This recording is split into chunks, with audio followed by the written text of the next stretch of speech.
a human resource professional with over 18 years of experience managing human resource. He is currently working as a vice president of and head of HR media services. Hosted a webinar series on National HRD platform of Kolkata chapter. I thank Mr. Ghosh for hosting this webinar, and the stage is all yours, sir. Thank you. Thank you so much. One thing that changed between March 23rd and March 24th is, as you said, the workplace, right? Our workplace looked something like this before that, before the lockdown, and now it started looking like this. Of course, I can tell you, it is not as easygoing and fun-loving that this guy in the screen shows. It is not so easy, as Dr. Jain and I were discussing. It's really tough. It's not so easy to work from home. But fundamentally, if you see, right, this has changed because we are doing most of the industries, specifically the services industry, as you were discussing in the beginning of the chat, our deliverables remain the same. For our customer service remains the same. By now, we are as productive as we were prior to March 24th. So really the workplace has changed. And that fundamentally has changed a lot of things, or will change a lot of things going forward. That is one of the reasons that will change, right? So the first question. Second question, right? So now that the workplace has changed from an office setup to a home setup, right? And we have proved that we can actually be effective from home as much as we were from office. The question to you is that, why did not this change happen before? Why were not organizations working from home? Any thoughts? So we have the tendency to apply for change. Go for a change only when there's a need. We do not plan on anything before. Fantastic response. Yes, I agree. Anybody else? From the that's a personal perspective, right? Usually work from home is something somebody would want to do that. If you had asked any employee, I know my employees were asking, sir, can we do a work from home? If not every day throughout the year, sometimes. A lot of companies, even like ours, Berkadia, said, no, we can't do it, right? So I think it was not an issue from the employee side, but what do you think from the organization's perspective, why they were not allowing work from home before March 23rd? Any thoughts from the organization's perspective?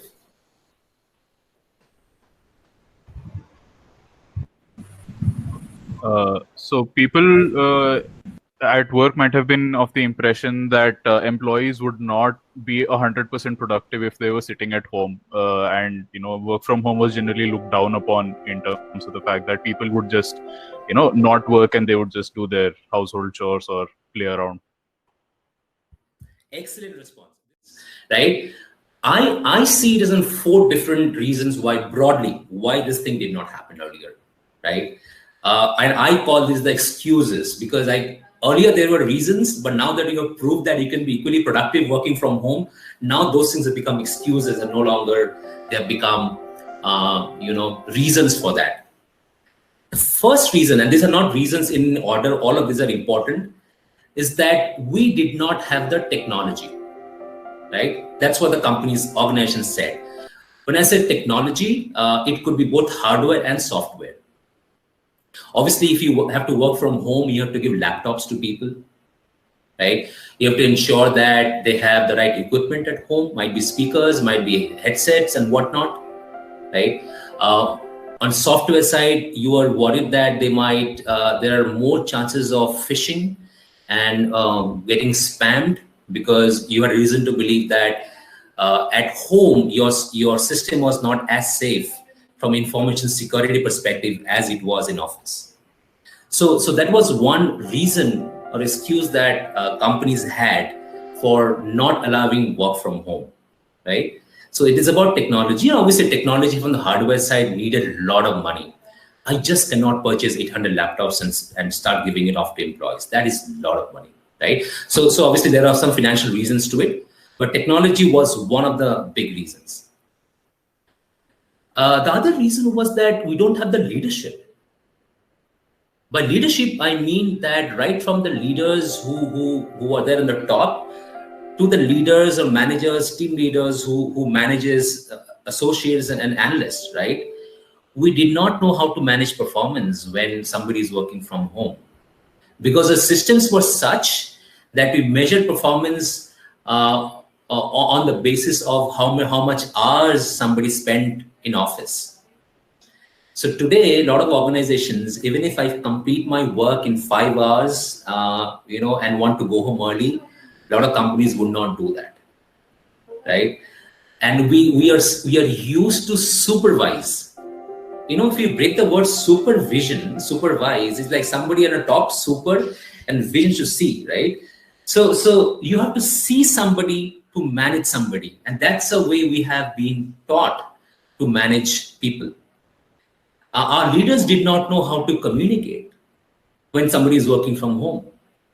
So frankly speaking, there was a question of, do we have the right leadership, the competencies, the skills to manage people who are not working from a conventional workplace? Even I'll bring a small, I'll divert a bit. Even our corporate laws, the employment laws, they talk about workplaces. They talk about, you'll get salary if only you work for 8 hours a day and 40 hours a week, right? I think those have to change as well. You cannot pay somebody's salary basis the time spent on organizing on their system, right? But that's a different discussion altogether. But yeah, leadership is one of the reasons why, lack of leadership is one of the reasons why companies said that we can't allow people to work from home. I can't see the name of the person who just spoke about, you do not know what the person will be doing. The person might not be working from home. They'll be going to watch a movie, go for shopping. Excellent point. And that is what we call as trust, right? They did not say openly that we don't trust our people, but they said that, people might misuse the flexibility given to them, right? They want to put the onus of that to the employee and not on ourselves, saying that, I don't trust our people, right? So that fundamentally was the reason why, why this has not happened. The fourth is that we did not have the systems and processes, frankly. And when I talk about systems and processes, a lot of these were HR systems and processes, but not everything, right? How do we measure performance? We do not have any clue when somebody is not, say, working from office. How do we manage them? How do you build a culture? How do you do our training and development? How do you pay them? So we surely did not have the right processes and systems to enable people to work from home, right? So these are the 4 broad reasons why work from home was not seen to be feasible before the lockdown, but right now these seems to be just excuses and not reasons. Now, obviously, all of these are very, very important for organizations, and a lot will be talked about all of these 4 reasons in the days and years to come. And frankly, nobody knows for sure that what will impact in all of these areas. But for the context of this webinar to discuss with you all, I thought that let me be very specific, because it's an HR group, and some of them have got HR. I think a lot of you have got HR specializations, if I'm not mistaken. We'll probably, and I talk this as an issue of technology, leadership, culture, and practices. That's what are the broad reasons. We'll probably talk about, be specific to the processes and systems that we really think will impact. And that's where I'm coming to the context of this discussion of this webinar. As sir said. Yes, sir. So I will probably open up the chat and... I have 3 questions lined up. So the first one would be taken by Mr. Rohit Rastogi. He is of human resource specialization. So I would like to have Rohit, please ask a question and kindly be brief as well. Thank you. Good morning, sir. The question I had, I've been having some discussions with some people that I know in the HR industry, One of the biggest concerns right now is how unprepared a lot of companies were when the lockdown happened, and they did not have good crisis management and continuity plans in place. So my question from an HR standpoint would be, what would be the role of HR in business continuity and crisis management planning going forward, and how it compares to what the impact HR had on this before? Rohit, excellent question. Let me take a step back, not to your question, but what you interestingly said, Ravin, before the question. I was saying that Rohit is from HR specialization. I believe people are only here from HR today, but one thing I want to make ensure is that the four things that I talked about today: technology literacy, consultative skills, EI, and business analytics. These four things cuts across all functional areas. Whether you're in finance, you need all of these. You need marketing, you need all of these. You need supply chain operations, you need all of these, right? So one thing is that if you think the SIBM thinks it is important, this can be shared with other functional areas as well, because it is agnostic to any particular area. I want to make that point very before I answer the question. Rohit, to answer your question, there is a thought really that we are not prepared for it. Not really HR, but as an organizations. My thing is that I think we are slightly it's slightly unfair for the organizations, to be honest with you, because I'm part of. I can see things around us happening. I know what is right and what did not go well, what went well. What we are seeing today is completely unprecedented, right? We had pandemics before. We had economic downturns before. We had Spanish flu. We had depression. We had economic crisis. We had humanitarian crisis. Never in the history of mankind we had both the crises together.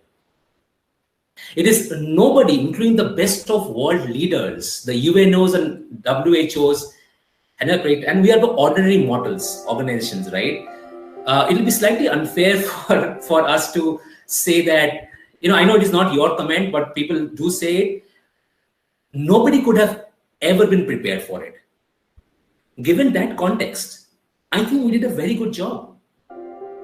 I think governments, I'm looking at a little macro level, they're doing the best that they could. Organizations, given that, it's not a change, right? It is like changing in a snap, right? We did reasonably good job, right? What we have not done a good job is part of our learning, Rohit. We are learning it now, right? The couple of things that come to my mind as an area of improvement for us, learning, right? As we go forward. Number one is that we have to decide more with speed than with precision. In times of crisis like this, getting the speed is more important than being perfect, right? I think some of us delayed in making the decisions. Some of us waited till the government, the Prime Minister of India, to come on the TV screens and then started procuring laptops. That is very, very unfortunate. Because we would see that, we had seen already what things are happening around us. So we should have predicted. So for us, being perfect and waiting for things to happen was slightly, in some cases, it did not happen the right way it should. So speed, I think we have to increase in that more than that. And adapting it boldly. That's the second point I have. Even though we had made that change, the way we adapted to it was slightly slower, right? Right, we are still very tentative about whether we should, for example, do this practice or not do this practice. Do we hire, not to hire? Do we onboard or not to onboard? Right? Once you have made that decision, I think adaptation to a decision also is very, very important. Those are the two things when I look back in this last 5 to 6 years as an industry professional. I have been in the thick of things, right? That has been my biggest learning. Once decide with speed and not really with a lot of precision, because you don't have time for it, and adapt boldly, as I said. that. Back yourself and adapt to that change. I don't know if that answers your question, Rohit, but that's, we're all learning it together. But that's what my 2 cents were on this one. Close the session by thanking him profusely on your behalf, on behalf of SIBM. And yes, we do take pride in associating with you, and also having advantage of your mentorship for our students. And I'm sure we'll continue this journey for a long time to come. Some really profound thoughts you have shared, which I really appreciate. In fact, I have personally made note of a few things. And in building the infrastructure, IT infrastructure, we are going to take care of a lot of things and to ensure that the value delivery and the value creation. Now, the students are no more just students who are consuming intellectual capital from us, but they are going to be co-creators of it. So we are engaging them in research, we are engaging them in developing stuff, we are engaging them in some interactions like these, where they will end up creating value for themselves through us. So it is not only value delivery from us, it is value creation together. And I think programs like these are precursors or beginning point for such journey. Thank you so much, Mr. Ghosh, and we look forward to more such interactions as we go forward. And do share your thoughts on some of the questions which we could not take because of paucity of time. And to just pick your thoughts at your convenience, you can share some of these. And we look forward to more such interactions. Thank you so much. Thank you so much for the opportunity again. Always happy to be of any help to SIBM Hyderabad. So again, thank you for the opportunity. Anybody has either more questions that needs to be answered, if one of you can just email those to me, because I can't see those on chat, I'll be happy to answer those. I also have, if I have some materials around what I've discussed, things that should look at in any of the areas, I'll be happy to share those with everybody as well. But again, thank you for the opportunity. It was a great interaction, great questions as expected from SIBM. I hope to interact with you again sometime in future. Okay, sir. Thank you all. Have a good day. Thank you. Thank you, sir.